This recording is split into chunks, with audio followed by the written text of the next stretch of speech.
మహిళలు బయటకు వచ్చారు అంటే మేకప్ మీద ఎక్కువ కమెంట్స్ చేస్తారు, వాళ్ళ డ్రెస్సింగ్ మీద కమెంట్స్ చేస్తారు. వైపు ఏమో చిన్న పిల్లల నుంచి పండు ముదుసల వరకు అందరి మీద అత్యాచారాలు జరుగుతుంటే ఎవరో ఒకరు మేకప్ వేసుకొని బయటకు వచ్చారని చెప్పి వాళ్ళని లేకపోతే వాళ్ళు వేసుకున్న డ్రెస్ సెన్స్ మీద కమెంట్ చేసే వాళ్ళు చాలా మంది ఎక్కువ. ఏంటి డ్రెస్ సెన్స్ అనేది లేడీస్ కంఫర్ట్ బట్టి వేసుకుంటారండి. అది చీర కట్టుకుంటామా మా ఇష్టం, అది మిడ్డీస్ వేసుకుంటామా, స్కర్ట్స్ వేసుకుంటామా, బికినీస్ వేసుకుంటామా, ఫ్రాక్స్ వేసుకుంటామా, టాప్స్ వేసుకుంటామా, అది మా ఇష్టం అండి.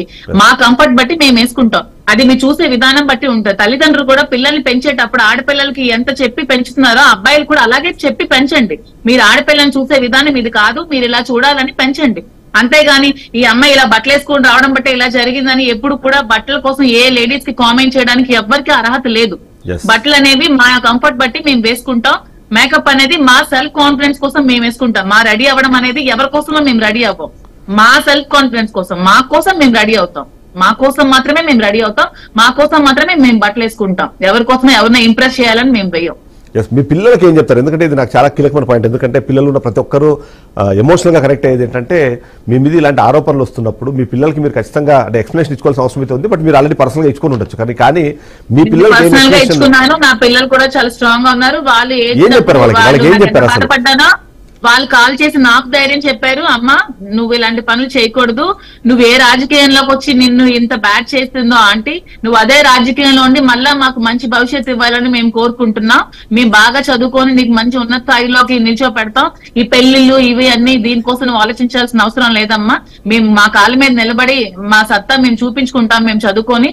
నువ్వు ఏ రాజకీయాల్లోకి వచ్చి నువ్వు ఇంత డిఫేమ్ చేసుకున్నావో అదే రాజకీయాల్లో ఉండి మళ్ళీ అదే ఫేమ్ నువ్వు సంపాదించాలని నీ పిల్లలుగా మేము కోరుకుంటున్నా. ఇదే మా కోరిక అని చెప్పారండి నా పిల్లలు. Great, actually great words. అంతా మెచ్యూర్డ్ గా వాళ్ళు మాట్లాడుతున్నారు కానీ బట్ చుట్టూ ఉన్న వాళ్ళకి అంత మెచ్యూరిటీ లేకపోవడము డెఫినెట్లీ ఆలోచించాల్సిన విషయమే.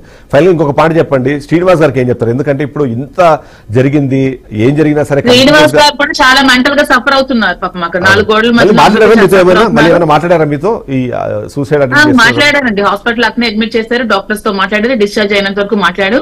శ్రీనివాస్ గారు నేను ఒకటే చెప్తున్నాను, మీరు 4 గోడల మధ్యలో పరిమితం అయిపోకూడదు.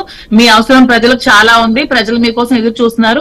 మీరు బయటకు రావాలి, మీరు రాజకీయాలు చేసుకోవాలి, మీరు అలాంటి మెంటల్ స్ట్రెస్ అనుభవించకూడదు. ఇవన్నీ మీరు 2 years ముందే పడి లేచి ఒక స్టేజ్ కి వచ్చారు.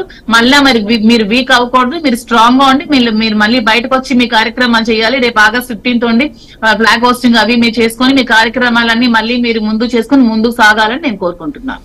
Right, thank you very much Madhuri గారు. నిజంగానే అంటే మీ పిల్లలు ఇచ్చిన ఆ మెసేజ్ కానివ్వండి, లేకపోతే మీరు ఇంత ధైర్యంగా ముందుకు వచ్చి మాట్లాడుతున్న పద్ధతి కానీ డెఫినెట్లీ మీకు హ్యాట్స్ ఆఫ్ చెప్పాల్సిందే.